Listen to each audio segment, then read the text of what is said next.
한때 독일에서 큰 흉년이 들었을 때 부자 노인이 아이들에게 매일같이 빵을 구워서 나눠줬습니다. 이 아이들은 빵을 받으려고 더 큰 빵을 가지려고 서로 다투고 싸우는 거예요. 그런데 한 아이는 다 가져간 마지막 남은 작은 빵을 받아가면서도 이 할아버지에게 감사를 고백하는 거예요. 그 이튿날도 매일매일 똑같습니다. 어느 날 이 할아버지가 빵 안에다가 작은 빵에 은전을 넣어가지고 빵을 구웠습니다. 그날도 다른 아이들은 큰 것을 가져가려고 서로 다투고 싸우고 있는데 이 아이는 마지막 남은 작은 빵을 가져가면서 그날도 변함없이 그 할아버지에게 감사를 고백하는 겁니다. 그 집에 와서 이 빵을 먹으려고 쪼개보니까 돈이 들어있는 거예요. 그래서 이 은전을 할아버지에게 갖다 드리니까 할아버지가 하는 말이, 내가 너에게 주려고 일부러 그 작은 빵에 은전을 넣은 것이란다.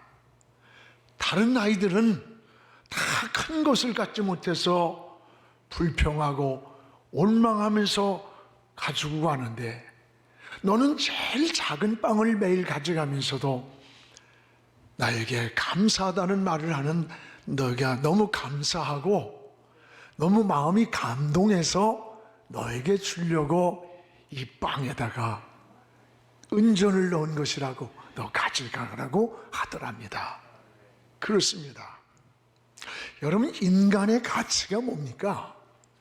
인간의 가치는 감사를 깨닫는 데 있습니다. 이 감사를 느끼는 곳에 행복이 찾아와요. 그리고 은혜가 있습니다. 여러분, 감사는 은혜와 행복과 축복의 통로가 되는 거예요. 반면에 자꾸 마음에 원망이 생기고 불평은 마귀가 들어오는 불행을 만드는 통로라는 것을 알아야 됩니다. 우리가 은혜는 감사를 깨닫는 거예요. 오늘 말씀은 예수님이 사마리아와 이 갈릴리 사이를 지나가시다가 이곳엔 한센병 환자들이 격리되어서 살고 있는 마을을 지나가게 됩니다. 이때에 한센병에 걸린 10명의 이들이 예수님을 만나고 싶지만 예수님을 가까이 갈 수가 없어서 멀리 서서 우리를 불쌍히 여겨달라고 주님을 부르고 있었어요. 그때 주님이 걸음을 멈추고 서서 너희 몸을 제사장에게 보이라고 하는 이런 말씀을 통해서 이들이 치유받는 사건이에요. 이 한센병이 지금은 거의가 완치가 되지만 당시에는 가장 무서운 병이 한센병이었습니다. 신경 감각이 마비가 되어서 운동장애를 일으킨대요. 그래서 얼굴, 손발이 변형 후유증이 나타나서 이 뼈마디가 빠지고 오그라들고 이런 병이에요. 여러분, 그뿐이 아니에요. 이 한센병은 전염이 되는 병입니다. 그래서 한센병이라는 진단을 받는 그 시간부터 자기의 집을 떠나야 됩니다. 사랑하는 가족과 이별을 해야 됩니다. 이웃과 격리가 되어서 살아야 하는 게 이 처참한 병이 바로 한센병이에요. 그래서 예수님이 지나가는데도 가까이 가지를 못하고 멀리 서서 예수님, 우리를 불쌍히 여겨달라고 애원을 하면서 주님을 불렀던 거예요. 예수님은 이들을 보시고 14절에 너희 몸을 제사장에게 가서 보여라. 그래서 그 말씀을 믿고 제사장에게 이들이 갔습니다. 왜 제사장에게 가라고 했느냐? 그 당시의 제사장은 판결권을 가지고 있고 또 사면권을 가지고 있었습니다. 이 예수님의 말씀을 믿고 제사장에 가는 그 시간과 공간을 초월해서 깨끗하게 난 거예요. 치유가 된 거예요. 여러분, 이 말씀에서 우리는 무엇이 공통점인가를 보게 됩니다. 이 10사람 모두가 공통점은 믿음이 있었다고 하는 사실이에요. 그렇기 때문에 예수님의 말씀을 믿고 지금 제사장에게 가던 중에 10사람이 모두 다 고침을 받은 거예요. 근데 한 사람만 예수님한테 찾아와서 감사를 고백하는 겁니다. 10사람이 모두 깨끗함을 받았는데 주님은 그 9사람은 어디 갔느냐고 섭섭하게 찾았어요. 여러분, 주님이 찾으신 이 9이 누굽니까? 이들은 감사를 망각하고 그냥 집으로 돌아가 버린 자들이에요. 우리가 이해가 돼요. 격리되어 있던 생활에서 고침을 받았으니까 빨리 집에 가서 그 그리운 사람들을 만나고 내가 건강해진 모습을 보여주고 싶었을 거예요. 그러나 여기서 한 가지 우리에게 주는 중요한 말씀이 뭐예요? 이들은 우선순위를 망각한 거예요. 믿음이 있었습니다. 그러나 한 가지 부족한 게 뭐예요? 그 고쳐주신 그분에 대한 감사를 망각한 겁니다. 이것은 오늘을 살아가는 우리 그리스도인들의 모습을 보여주는 거예요. 여러분, 모든 믿음이 있었어요. 그런데 감사를 망각한데 문제가 있는 거예요. 이 감사를 모르는 자일수록 뭐가 많으냐? 원망이 많아요. 불평이 많아. 자식들도 그래. 부모의 은혜를 모르는 자는 나한테 물려준 게 뭐가 있어? 나를 뭐 이렇게 잘 교육을 시켜줬어? 불평을 하며 원망을 해. 내가 이 땅에 존재하는 존재의 뿌리와 가치를 잃어버린 자일수록 원망, 불평이 많아요. 부모를 잃은 아이를 데려다가 호적에 올렸습니다. 그리고 그 아이를 대학까지 교육을 시켜주고 결혼까지 시켜서 집을 얻어가지고 줬어요. 그런데 이 아이가 그 상속을 달라고 장로님을 상대로 소송을 했대요. 상속을 달라는 거야. 그를 키워줬던 그 장로님이 저에게 얘기를 해요. 몹시 허탈하다. 나는 내 자녀나 똑같이 옷을 해줬고 똑같이 교육을 시켰고 똑같이 사랑을 했다는 거야. 똑같이 나눠줬고, 그런데 상속을 달라고 자기를 향해 소송을 하고 있다는 이 자녀를 볼 때 너무나도 마음이 아프고 허탈하다고 하는 고백을 하는 거예요. 여러분, 감사를 모르는 그런 사람일수록 은혜라는 걸 모르고 사는 거예요. 우리가 한 해 동안도 코로나로 어려운 시간을 보냈음에도 불구하고 변함없이 추수감사절을 맞이했어요. 제기랄 무슨 감사할 게 있어요. 이 어려운 시간을 살았는데 이렇게 말할 수도 있지만, 그러나 변함없이 올로 주님을 향해 찬양하고 주님을 향해 감사하고 주님의 은혜를 고백할 수 있다는 것, 이게 바로 은혜라는 사실을 기억하시기를 축원합니다. 오늘 말씀 가운데 나오는 이 10사람의 한센병자들에게 두 가지 공통점이 뭐냐, 또 하나는 다른 점이 무엇인가를 잘 보여줍니다. 하나는 공통점은 뭐냐, 10명 모두가 믿음이 있었다고 하는 사실입니다. 그래서 문제를 만날 때 그 문제 앞에서 모두가 주님을 찾았어요. 13절에 우리 같이 보겠습니다. 소리를 높여 이르되 예수 선생님이여 우리를 불쌍히 여기소서 하거늘. 여기서 예수 선생님, 우리를 불쌍히 여달라고 모두가 예수님을 찾았습니다. 예수님을 불렀다는 말은 예수님이 자신의 문제를 해결해 줄 수 있다고 하는 믿음, 그 믿음이 있었기 때문에 주님을 부른 거예요. 여러분, 주님을 찾은 거예요. 근데 주님을 부를 때 주님이 걸음을 멈췄습니다. 그리고 주님의 걸음을 멈추게 한 것이 뭐냐? 바로 믿음이었어요.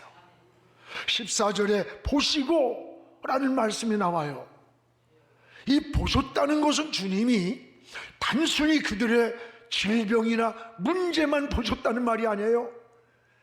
주님을 부르고 있는 이들의 믿음을 보셨다는 거예요.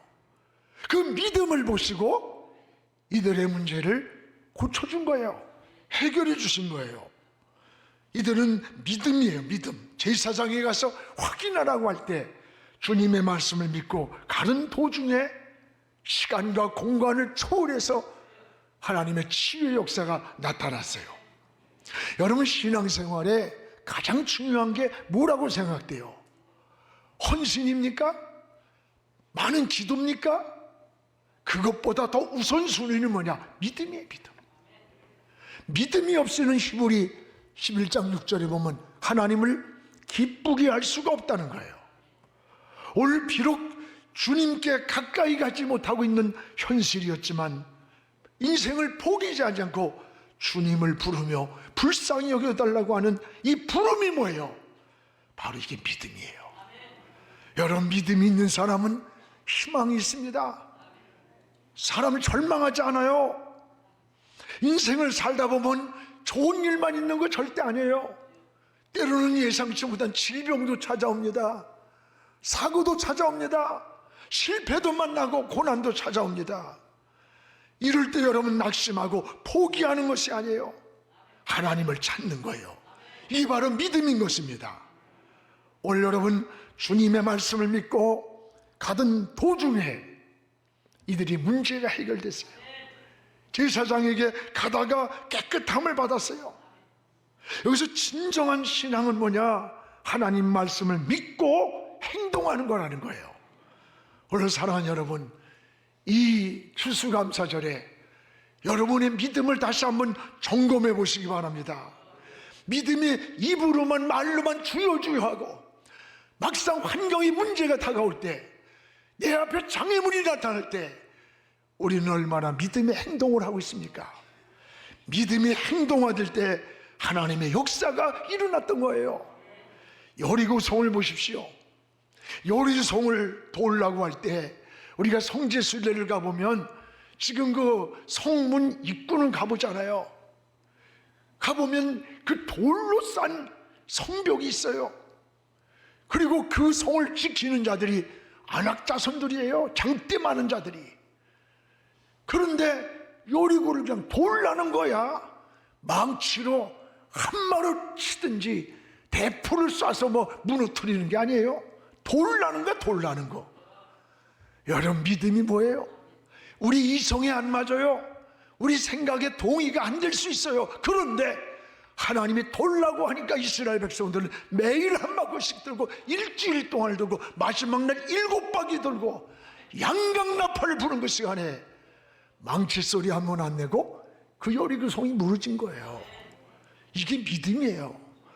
오늘 하나님은 우리에게 믿음을 요구하고 있는 거예요. 여러분, 요단강을 건널 때 보세요. 제사장들이 법궤를 메고 그 물이 철철 흐르는 그 5월 장마 우기 때입니다. 그 성을, 그 요단강을 내디디자는 거예요. 만약에 내딛다가 넘어지든지 이 법궤를 내려뜨리면 큰일 나는 거예요. 죽는 거예요. 근데 제사장들이 앞에 서고 이스라엘 백성들이 뒤에 서고 주님이 내디자고 하니까 요단강으로 들어가 딛는 순간 위에서부터 흐르는 물이 멈춘 거예요. 그리고 길이 나타난 거예요. 우리에게 무엇을 말씀하는 겁니까? 믿음이라는 거, 믿음. 믿음으로 살기를 원하는 거예요. 믿음으로 주님을 바라보는 거예요. 믿음이 말로만 하는 게 아니에요. 믿음의 행동대화가 되기를 원하는 거예요.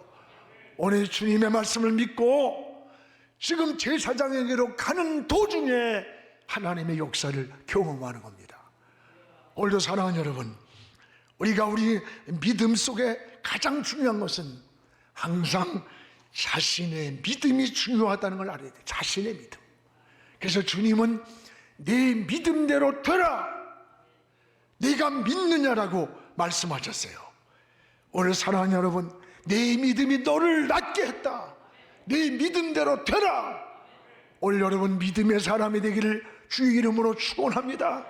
우리 앞에 수많은 장애물과 환경이 우리에게 있을지라도 믿음으로 생각하고 믿음으로 바라보고 믿음으로 일어나 행동할 때 거기에 하나님의 역사가 함께한다는 것이에요. 우리 믿음의 사람은 이 세상이 끝나는 날에도 저 영원한 천국을 향해 바라보기 때문에 절망하거나 포기하거나 주저앉는 게 아니에요. 오늘 우리는 이 믿음 앞에서, 문제 앞에서, 인생의 문제 앞에서 주님은 우리에게 믿음을 요구하시는 거예요. 믿음으로 주님을 부르고 여러분 일어서기를 주의 이름으로 축원합니다.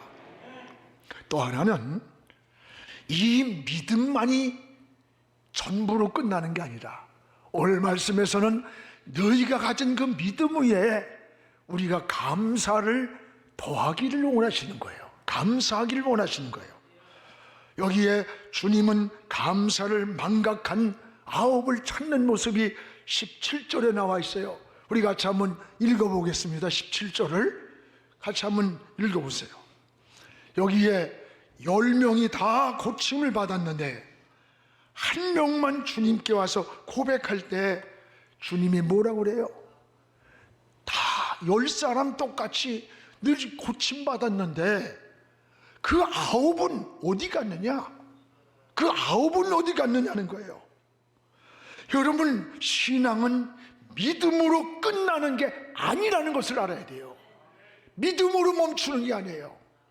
오늘 여기에 감사를 더해야 되는 거예요.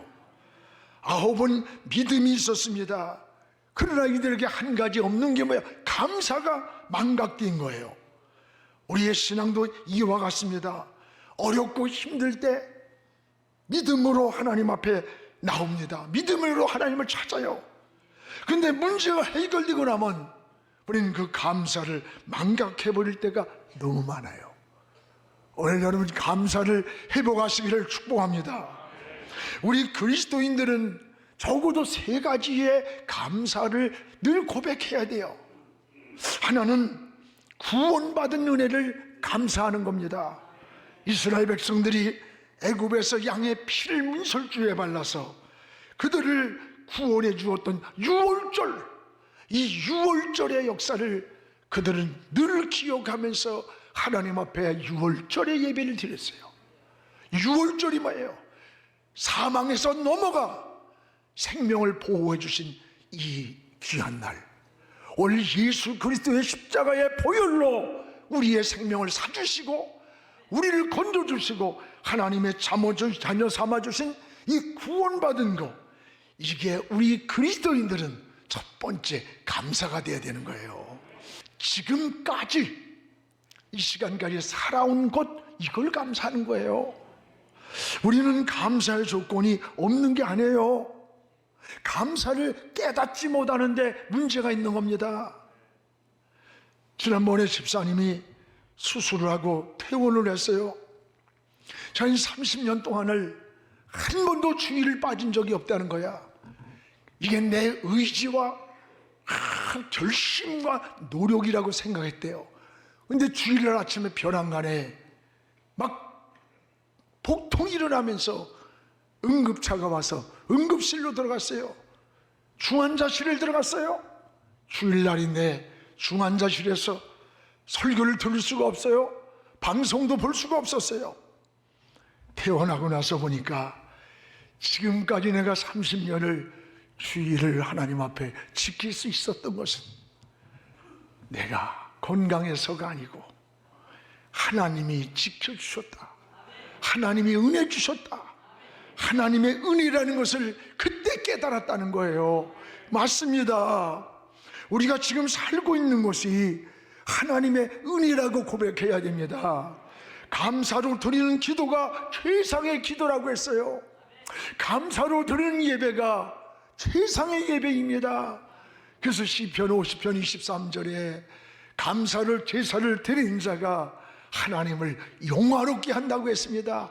맞습니다. 또 하나는 우리의 미래를 감사하는 게 이게 우리 감사예요. 자신의 미래를 아는 사람은 아무도 없어요. 여러분, 한 시간 후 아니 몇 분 후에 내 인생에 어떤 일이 일어날지 아무도 모르는 거예요. 아무도. 전에 성수대교가 끊어졌잖아요. 그 시간이 언제입니까? 학생들이 등교하는 시간이에요. 직장인들이 출근하는 시간에 갑자기 그냥 끊어져 버린 거예요. 그 시간에 그 다리가 끊어질 줄 알았으면 누가 거길 지나가겠어요? 여러분, 삼풍백화점이 명품 백화점이에요. 그 백화점이 무너질 때, 그게 무너질 줄 알았더라면 누가 거길 들어가겠어요? 우리 인생은 아무도 내일을 모르는 거예요. 우리의 미래는 하나님만 아시는 하나님의 시간을 우리가 늘 감사하며 살아가는 거예요. 할렐루야. 사랑하는 여러분, 아브라함을 위해 이미 순양을 예비해 놓고 계신 우리 하나님께서 여러분이 살아가는 미래의 앞길도 하나님 편에서 믿음의 길을, 신앙의 길을 변함없이 주님 바라보고 걸어갈 때 우리의 앞날도 우리 미래도 하나님이 준비해 놓고 우리와 함께 동행하시며 우리 길도 책임지고 있다는 것을 기억하시기를 주의 이름으로 축원합니다. 오늘 사랑하는 여러분, 여기에 우리는 믿음 위에 감사를 더하는 그런 신앙으로 살아야 돼요. 여기 보면은 주님을 감동시킨, 이 주님을 감동시킨 사마리아 사람이 나오잖아요. 여러분, 감사는 하나님께 영광을 돌리는 엄청난 일이에요. 우리 18절을 우리 같이 한번 읽겠습니다. 이 이방인 외에는 하나님께 영광을 돌리러 돌아온 자가 없느냐? 오늘 사마리아인이 주님 앞에 감사한 것은 감사로 멈춘 게 아니라 하나님께 영광을 돌렸다는 거예요.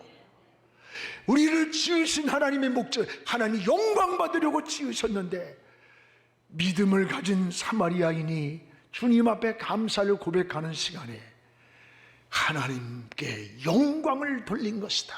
영광을 돌린 것이다. 사랑하는 여러분, 이게 바로 신앙이에요. 사마리아인은 당시에 이방인으로서 사람 취급도 받지 못하던 그런 신분 아닙니까? 그러나 그는 주님의 마음을 감동시킨 자예요. 감동시킨 자. 여러분, 부모의 마음을 감동시키는 자녀는 부모의 사랑을 받게 돼요. 상관의 마음을 감동시키는 사람은 승진이 빨리 되는 거예요. 여러분, 국민을 감동시키는 지도자는 백성들이 존경하는 거야. 오늘 우리는 하나님을 감동시키는 자가 돼야 돼요. 우리가 하나님의 은혜를 아는 자가 주님을 감동시키는 거예요. 성경에 마리아가 그랬습니다. 마리아는 결손 가정에서 자란 거예요. 부모도 없이 창녀예요. 여러분, 오라비가 어느 날 죽었을 때 주님이 살려주셨어. 근데 그 주님이 오셨을 때 너무나 은혜가 감사한 거예요. 그는 평생을 모았던 옥합을 가지고 있었는데 그 옥합을 거침없이 주님 발에 쏟아부으면서 눈물로 여자의 가장 소중한 머리털로 주님 발을 말없이 씻겨드릴 때 그 옆에 있던 유다가 낭비야 낭비, 허비야, 가난한 자를 주지 왜 이걸 깨트려 버려? 라고 할 때 주님이 뭐라래요? 가만두어라. 이 여인이 행하는 것은 복음이 전해지는 곳마다 주님 오실 때까지 이 오늘의 헌신이 전해지리라. 주님이 감격하셨던 거예요. 오늘 여러분, 이게 우리의 신앙입니다. 우리의 믿음이에요. 이게 낭비입니까? 헌신입니까? 오늘 은혜를 아는 자가 주님의 마음을 감동시키는 겁니다. 교회에서도 무슨 직분이 높고 조건이 뛰어나서 주님을 감동시키는 거 아니에요? 진짜 헌신하는 사람들을 보세요. 뛰어난 사람들이 아니에요. 꼭 사마리아인 같은 보이지 않는 성도들입니다. 교회가 어렵다고 할 때, 목사가 몸이 아프다고 할 때 며칠씩 금식을 하면서 교회 구석에 와서 눈물로 기도하고 있는 성도들, 여러분도 알지 못하게 와서 10년, 20년 동안에 강대상을 청소하면서 있는 이름 모를 사람들, 여러분, 주님을 감동시키는 자들이 대단한 목사, 장로, 권사가 아니에요. 사마리아인 같은 사람들이에요. 오늘 우리는 겉으로 드러난 모습이 아니라 오늘 사마리아인 같이 우리 주님을 감동시키는 그런 삶이 될 수 있었으면 좋겠어요.